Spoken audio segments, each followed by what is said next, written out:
Bonjour et bienvenue dans JTPT, la quotidienne. Donc on continue le défi des 7 vidéos pour 7 jours. Désolé, petite voix, c'est le matin. Pourquoi? Pour vous donner la suite de la news d'hier, car ça vient de tomber. Avant tout, merci à ma petite communauté, notamment Souli qui m'avait donné des infos aussi hier soir, ainsi que Logéocélie, si je le dis bien. Là, ces deux auditeurs m'ont tout de suite prévenu que ça sentait plutôt le meurtre, car les copines ou leurs femmes taille avaient entendu les news en direct qui expliquaient que l'affaire commençait à être résolue. Donc on va voir ça ensemble. Donc hier soir, mon auditeur Souli m'a partagé une vidéo YouTube d'un média thaïlandais dans lequel il parlait encore pas mal de suspicions. Rien n'était sûr, mais l'entonnoir se resserrait en direction du mari qui était de plus en plus suspect et qui donnait des explications qui tenaient pas beaucoup la route. Notamment entre-temps aussi la police a mis la main sur des caméras de surveillance du voisinage et on le voit faire des actions plutôt étranges dans lesquelles il donne des explications plutôt floues. Le dernier soir où il y a eu la dispute, on le voit justement faire pas mal d'allers-retours. On le voit aussi saisir à un moment donné un espèce de pavé, un espèce de rocher ou une énorme brique. Et là du coup on pense tout de suite au scénario, est-ce qu'il l'a utilisé pour éventuellement tuer sa femme? On le voit aussi faire des allers-retours avec des sacs poubelles, donc tout de suite on peut très bien imaginer ce qui peut se passer quand un tueur en série veut se débarrasser d'un corps, il le met dans les sacs, donc là on le voit à des heures tardives faire des allers-retours avec des sacs poubelles, donc tous les scénarios sont probables. Quelque temps avant, même ce mari, monsieur Roland, ressortissant suisse, avait même donné une interview sous la pression des journalistes, sous la pression du village qui l'accusait de plus en plus. Il avait même donné donc cette interview en disant qu'il était très inquiet. Je vais vous mettre l'extrait avec la traduction. When I see my wife, this was Monday, number 8 January. She was okay. She look okay. She looks okay to this time, yeah.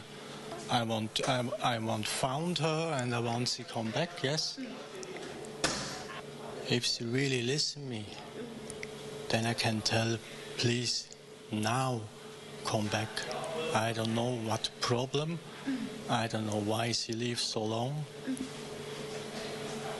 But now it's time for come back. Not only about me, also about family. How do you feel now? Helpless. And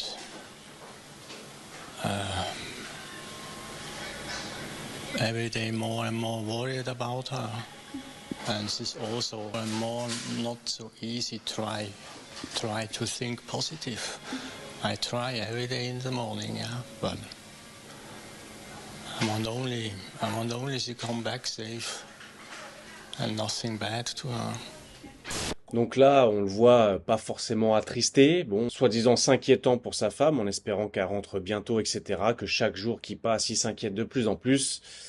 Bah voilà, c'est plutôt un beau jeu de rôle, car finalement, il a cédé sous pression, il a décidé de se rendre au commissariat du coin et avouer le meurtre de sa propre femme. Donc pareil, je l'ai appris hier soir via une autre vidéo où on voit des agents de police et les villageois autour d'un champ de maïs. Pourquoi? Parce qu'ils se seraient débarrassés du corps dans cet endroit-là. Les autorités ont retrouvé le corps de la femme en décomposition car ça fait déjà plus d'un mois. Et d'après l'analyse des médecins légistes sur place, la femme aurait été tuée par étranglement. Donc au final, la piste de la brique et des sacs poubelles n'était pas bonne, mais l'issue finale était la même. Alors on va lire une partie de l'article du média Kaosod pour voir ça un peu plus en détail. Un mari suisse avoue avoir tué sa femme thaïlandaise à Korat. Monsieur Roland, un Suisse de 53 ans, est arrivé au commissariat de police de Chonburi le 29 janvier pour être interrogé. Il a ensuite avoué tuer sa femme thaïlandaise. Un Suisse a été sous pression après que les habitants de Nakhon Ratchasima, en Thaïlande, les soupçonnaient d'être à l'origine de la disparition de sa femme thaïlandaise. Finalement, il a avoué qu'il l'avait tué. Alors le mari avait avoué une dispute déjà, mais que suite à cette dispute, sa femme avait pris la fuite. Mais la sœur d'Oratai, donc la femme décédée, avait senti quelque chose de bizarre, parce que comment prendre la fuite sans prendre ses propres affaires,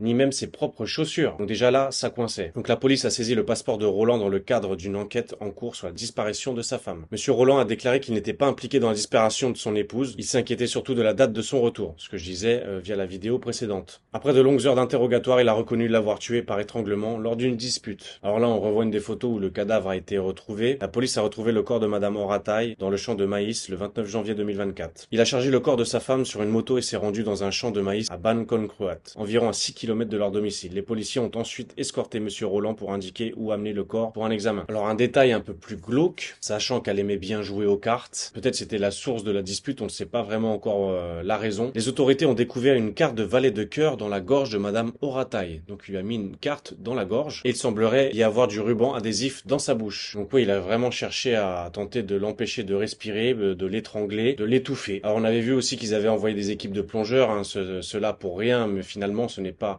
par noyade, le corps n'a pas été jeté dans un lac. Alors on rappelle que cette femme avait hérité d'une grosse somme d'argent, 365 000 $ de son ancien mari suisse lui aussi. Du coup moi je me posais déjà la question dans la vidéo d'hier, est-ce que c'était lié à cet argent-là? Alors l'article donne une précision. La police a enquêté sur le compte bancaire de Madame Orataï et a découvert que l'argent avait été transféré sur le compte de Monsieur Roland.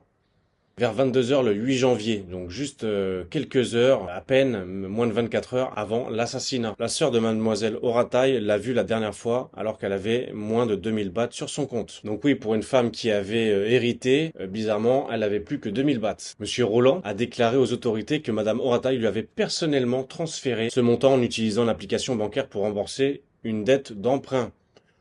Difficile à prouver. La police attend les résultats de vérification de la banque. Après, toutes ces informations seront collectées comme preuves et directives d'enquête. Donc voilà, le puzzle commence à se compléter. Je sentais bien hier que son argumentation et son alibi ne tenaient pas beaucoup la route. Après, il y a toujours présomption d'innocence, comme on dit. Mais là, il ferait mieux de tout avouer, tout expliquer, parce que au point où il en est, c'est foutu pour lui. À l'âge qu'il a, il ne ressortira pas de prison. En plus de ça, ça va être de la prison thaïlandaise, donc bonne chance à lui. Donc l'enquête est encore en cours pour éclaircir tous les détails, les zones d'ombre. Quoi qu'il arrive, le fait grave est là. La femme est morte, décédée, décomposée dans un champ de maïs. Tout ça visiblement dû à une affaire d'argent. Voilà, 300 000 €. Les gens sont prêts à tuer leur propre femme pour une soi-disant dispute. C'est quand même assez triste. De l'argent qui à la base ne leur appartient ni à l'un ni à l'autre. Et au final, on ne sait même pas où il va aller. Donc voilà pour la suite de l'affaire. Si j'ai d'autres news, je reviendrai dessus. Je ne referai pas une vidéo complète là-dessus. On a déjà 2 vidéos sur le sujet. Après, c'est l'avantage de cette quotidienne, c'est qu'on peut mettre à jour en direct, avoir les infos en live. C'est pour ça que j'ai joué le jeu, j'ai dit allez hop, dès que je me lève, je tiens au courant. Et ce qui permet un peu de tester aussi YouTube, de poster à des heures différentes,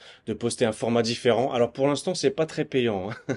Je vous avoue. Merci à ma communauté toujours qui me suit, ça me fait à peu près toujours 200-300 vues assez rapidement. Mais j'ai l'impression que YouTube ne propose pas ce genre de format, ce genre de vidéo de 5 minutes à d'autres personnes. Car d'habitude, en 24 heures, j'étais plutôt à 1000 vues. Là, on dépasse pas les 300 pour l'instant. Mais après, si on fait le total, si je poste 7 vidéos pour une semaine, 7 vidéos fois 200, 300 vues, ça fait à peu près plus de 2000 vues à la semaine. Donc on est à peu près dans le même rythme. On verra ce que ça donne. En tout cas, c'est pas important. Je fais pas ça que pour les vues. Je fais ça pour tester YouTube. Je fais ça pour ma chaîne. Je fais ça aussi pour m'entraîner à différents formats. Et voilà, c'est plein de petits réglages sur lesquels après, je verrai comment je dirige ma chaîne. Merci d'avoir regardé jusqu'au bout. Je vous tiens au courant de cette affaire s'il y a des news. Et puis rendez-vous encore à demain pour la quotidienne, pour continuer ce défi 7 jours, 7 vidéos. Il est actuellement midi, il fait très beau. Je pense que je vais profiter de mon après-midi et enregistrer encore une petite vidéo qui apparaîtra en fin de semaine. Je vous garde la surprise. Allez, prenez soin de vous, bonne journée à vous et à bientôt. Ciao.